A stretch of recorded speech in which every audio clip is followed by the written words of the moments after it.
ओम शांति 10/4/2022।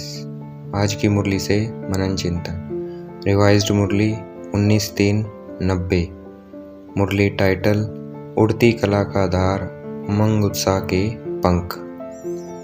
नए बच्चों का उमंग उत्साह ये होगा कि वह थोड़े समय में बहुत आगे उड़ते हुए बाप समान बनकर दिखाएंगे, और जो पुराने बच्चे हैं उनका उमंग उत्साह या श्रेष्ठ संकल्प ये होना चाहिए कि जो बाप दादा से पालना मिली है, खजाने मिले हैं, उसका रिटर्न सदा बाप दादा के आगे रखते रहना है। ये श्रेष्ठ उमंग उत्साह ही पंख बन उड़ती कला की ओर ले जाएगा। उड़ती कला के लिए उमंग उत्साह के पंख ज्ञान और योग भी हैं, परंतु प्रत्यक्ष स्वरूप में हमारी सारी दिनचर्या में, हमारी जो ब्राह्मणों की सारी दिनचर्या है, उसमें हर समय, हर कर्म में और हर दिन नया उमंग उत्साह स्वतः ही उत्पन्न होता है। अगर हम उस बाबा ने जो दिनचर्या बताई है उसमें चलते हैं तो स्वतः ही उत्पन्न होता है। ये उमंग उत्साह ही उड़ती कला का आधार है। अगर बाबा की श्रीमत पे चलेंगे, जो बाबा ने दिनचर्या चलाई है, बताई है, उस पे चलेंगे तो क्या है, वो स्वतः उमंग उत्साह का उड़ती कला का आधार है। हमारी दिनचर्या ऐसी है जिसमें कैसा भी कार्य हो, चाहे सफाई करने का हो, चाहे बर्तन मांजने का कार्य हो, कोई भी साधारण कर्म हो, लेकिन उसमें भी उमंग उत्साह नेचुरल और निरंतर होगा। ऐसे नहीं जब ज्ञान की पढ़ाई करा रहे हैं या याद में बैठे हैं, वह आध्यात्मिक सेवा में बिजी है तो सिर्फ उस समय उमंग उत्साह है, और साधारण कर्म में स्थिति साधारण हो जाए और उमंग उत्साह भी साधारण हो जाए, ये उड़ती कला की निशानी नहीं है। उड़ती कला वाली आत्मा सदा उमंग उत्साह में उड़ती रहेगी। क्यों? क्योंकि बाबा ने दिनचर्या ही ऐसे बनाई है ब्राह्मणों की कि वो सदा उड़ती कला में रहेगी। कई बार छोटी छोटी बातें बड़ी इसलिए लगती है क्योंकि उस समय हमारी स्थिति कमज़ोर होती है, तो हमें सदा उमंग उत्साह में रहना है। हमें कमज़ोरी में नहीं आना है, सदा उमंग उत्साह में रहना है, सदा खुश रहना है, मुस्कुराते रहना है। रोज़ अमृत वेले हमें सारा दिन उमंग उत्साह में रखने वाले वैरायटी उमंग उत्साह की पॉइंट इमर्ज करने हैं। उमंग उत्साह में रहें, वो पॉइंट्स हमें इमर्ज करने हैं। अगर हम एक ही पॉइंट में रहेंगे तो बोर हो जाएंगे, तो हमें नए नए पॉइंटों को इमर्ज करना है। अगर हम एक ही पॉइंट में रहेंगे तो क्या होंगे, बोर हो जाएंगे। उस पॉइंट से बोर हो जाएंगे। कौन सा पॉइंट है? जिसे मैं आत्मा बिंदी, परमात्मा बिंदी, ड्रामा बिंदी। अगर रोज ये पॉइंट सोचते रहेंगे, बुद्धि में लाएंगे तो क्या हो जाएंगे, बोर हो जाएंगे।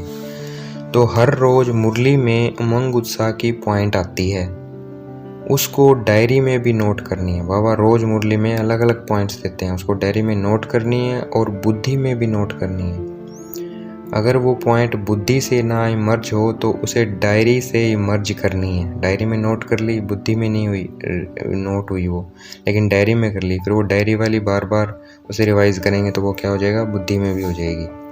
तो सबसे पहले हमें बुद्धि में भी करना है और डायरी में भी करना है। अगर बुद्धि में ना हो तो डायरी से बार बार पढ़कर उसे बुद्धि में भी करनी है। ये वैरायटी पॉइंट्स हर रोज नया उमंग उत्साह बढ़ाएगी। मनुष्य आत्मा की नेचर है कि अलग वैरायटी पसंद आती है, मनुष्य की नेचर है ये। इसलिए वैरायटी ज्ञान की पॉइंट्स मनन करनी है और शिव बाबा से रूह रिहान करनी है। हम सिर्फ जीरो नहीं हैं, अर्थात सिर्फ पॉइंट ऑफ लाइट नहीं है, हम संगम युग पर हीरो पार्टधारी भी हैं। हीरो पार्टधारी होने के कारण सारे दिन में वैरायटी पार्ट बजाते हैं, वैरायटी के पार्ट बजाते हैं। हमें ये बार बार स्मृति में लाना है कि हम आत्मा का सारे कल्प में पार्ट रहा। मैं आत्मा पहले देवता थी, फिर क्षत्रिय थी, फिर वैश्य बनी, फिर शूद्र बनी, अर्थात पहले मैं पूज्य थी, फिर मैं पुजारी बनी। अब मैं आत्मा इस संगम युग पर ब्राह्मण बनी। इस समय मेरा पाठ परमात्मा के साथ है, इसलिए मैं आत्मा इस वक्त हीरो पाठधारी हूँ, क्योंकि इस समय मेरा पाठ परमात्मा के साथ है। याद में भी शिव बाबा को वैरायटी रूप से याद करना है। कभी बीज रूप में याद करना है, कभी बीज रूप स्थिति में स्थित रहना है, कभी फरिश्ता रूप में रहना है, कभी शिव बाबा से रूह यान करते रहना है, ऐसे याद करना है, कभी बाप के मिले हुए खजानों के एक एक रत्न को सामने लाना है। इस तरह जिस समय जो रुचि हो उसी रीति से शिव बाबा को याद करना है। संबंधों में भी शिव बाबा को अलग अलग संबंधों से बाप को याद करना है। संबंधों में कैसे करेंगे? जिस समय जिस संबंध से चाहो बाप को याद करना है। बाप ने भी हमको सर्व संबंधों से अपना बनाया है और हमें भी बाप को सर्व संबंधों से अपना बनाना है। लेकिन सिर्फ एक बात ध्यान रखनी है कि सिवाय बाप की प्राप्तियों के व सिवाय बाप के खजानों के और कोई याद ना आए। तो हमारे पास बाप से वैरायटी प्राप्तियां हैं, वैरायटी खजाने हैं, वैरायटी संबंध हैं, वैरायटी खुशी की बातें हैं, उमंग उत्साह की बातें हैं। उसी विधि से यूज़ करनी है। बाप और हम यही सेफ्टी की लकीर है। इस स्मृति की लकीर से हमें कभी बाहर नहीं आना। ये लकीर आत्मा की छत्र छाया है। जब तक इस छत्र छाया की लकीर के अंदर हैं तब तक कोई माया की हिम्मत नहीं। बाप ने हमें ढूंढा है, हमें ढूंढना व भटकना नहीं पड़ा। घर बैठे हमें बाप मिल गया। हमारा जन्म भी अति सहज और पालना भी अति सहज है। सिर्फ हमें अनुभव करना है और बाप के साथ हम जाएंगे भी सहज और धर्मराजपुरी में रुकना नहीं पड़ेगा।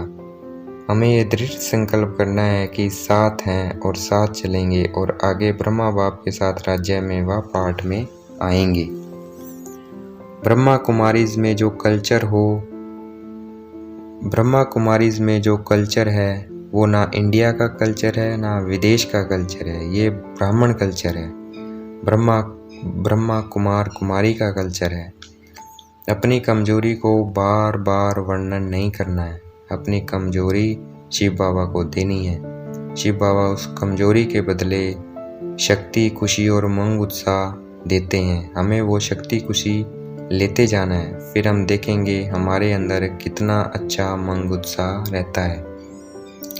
शिव बाबा रोज हमें 2-3 पेज का पत्र रोज लिखते हैं। रोज इतना बड़ा पत्र कोई किसी को नहीं लिखता, चाहे कोई भी कितना हमारा प्यारा हो। ये जो मुरली है वो शिव बाबा का पत्र है जो रोज हमें लिखते हैं और बोलते भी हैं। शिव बाबा को हम जो पत्र लिखते हैं उसका रिटर्न भी शिव बाबा करते हैं।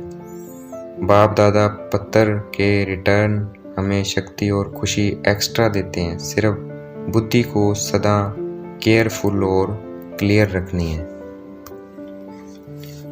बाप का वादा है, बाप सेवा में सदा मददगार है।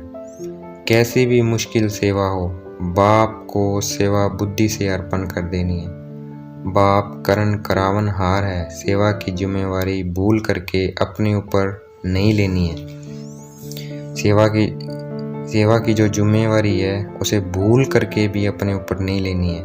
बाप की सेवा है, बाप को आगे रखना है, अपने को आगे नहीं रखना है।